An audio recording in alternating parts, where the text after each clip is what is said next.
One of my most enjoyable and relaxing days in Vegas was spent riding at the Bonny Springs Ranch in Red Rock Canyon, around a 30-minute drive outside Las Vegas.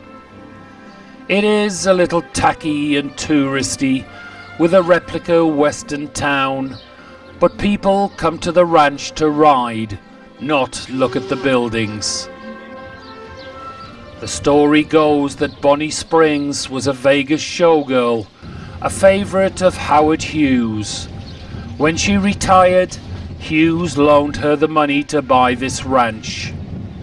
At 92 years old, she still runs it today. The ranch history goes a lot further back than this. It was originally built in 1843 as a stopover for the wagon trains of settlers, Mormons and cowboys going to California from Santa Fe down the Ole Spanish Trail. It was this Ole Spanish Trail that had drawn me here, the chance to ride through the beautiful prairie in a real Wild West saddle was not to be missed. Although I was to regret that, as after only 10 minutes riding, I'd lost all feeling below the waist. My horse, called Outlaw, was beautiful. She carried me through some of the most stunning countryside I've seen. I even got to see a couple of early morning coyotes out hunting.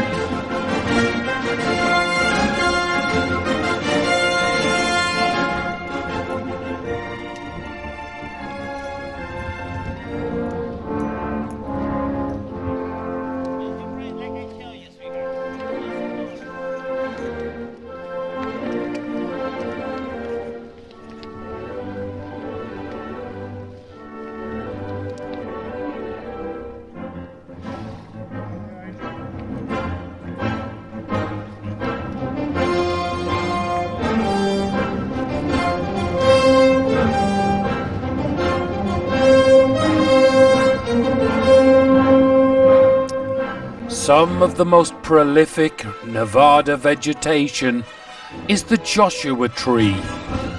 The name Joshua tree was given by a group of Mormon settlers who crossed the Mojave Desert in the mid-19th century.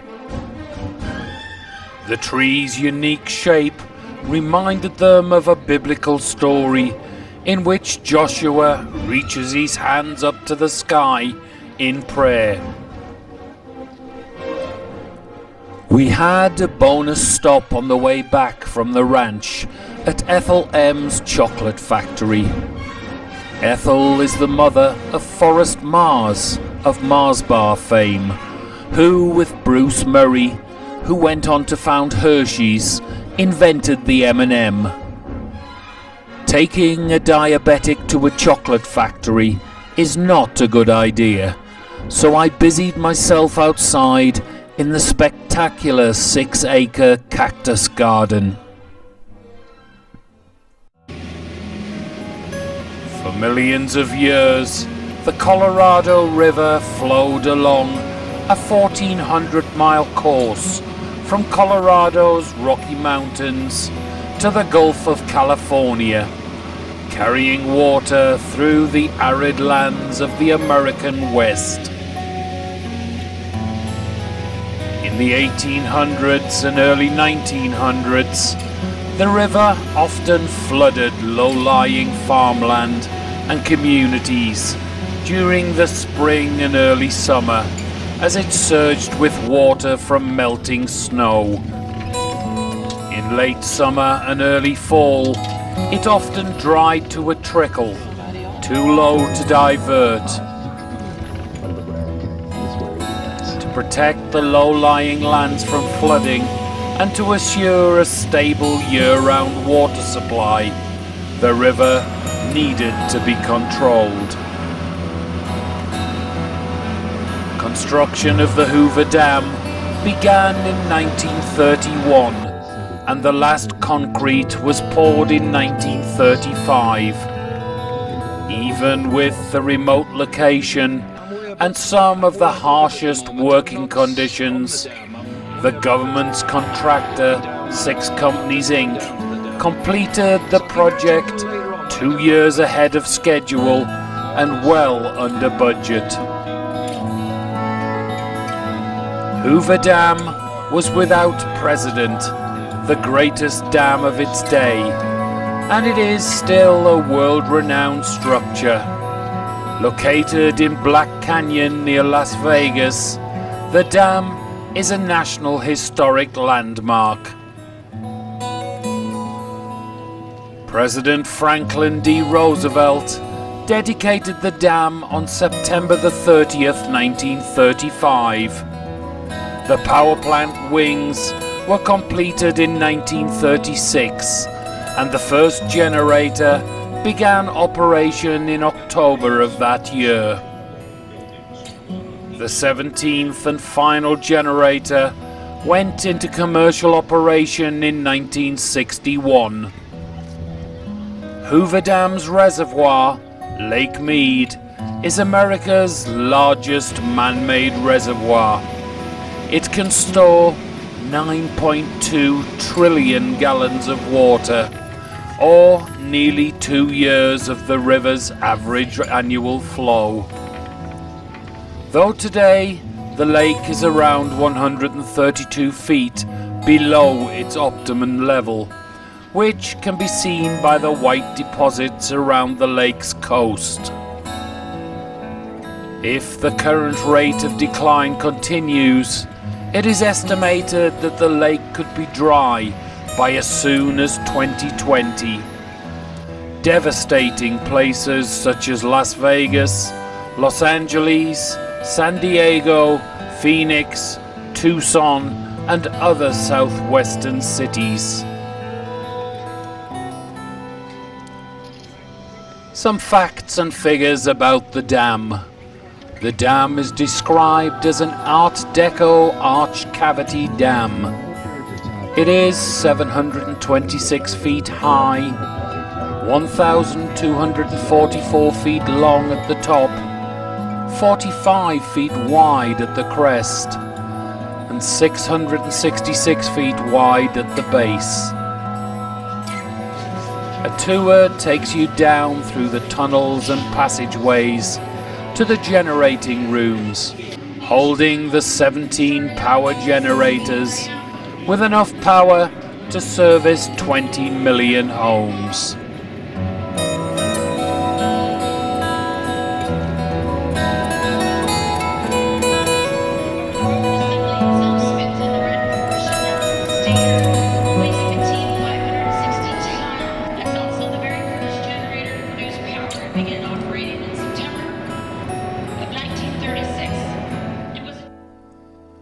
There were sadly 112 deaths associated with the construction of the dam. Included in that total was J.G. Tierney, a surveyor who drowned on December 20th, 1922, while looking for an ideal spot for the dam. He is generally counted as the first man to die in the construction of the Hoover Dam. His son, Patrick W. Tierney, was the last man to die working on the dam's construction, 13 years to the day later.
Described as one of the 7 natural wonders of the world, the Grand Canyon needs little introduction. The Grand Canyon is 277 miles long, up to 18 miles wide, and attains a depth of over 1 mile. Nearly 2 billion years of the Earth's geological history have been exposed as the Colorado River and its tributaries cut their channels through layer after layer of rock. I will just let the pictures do the talking.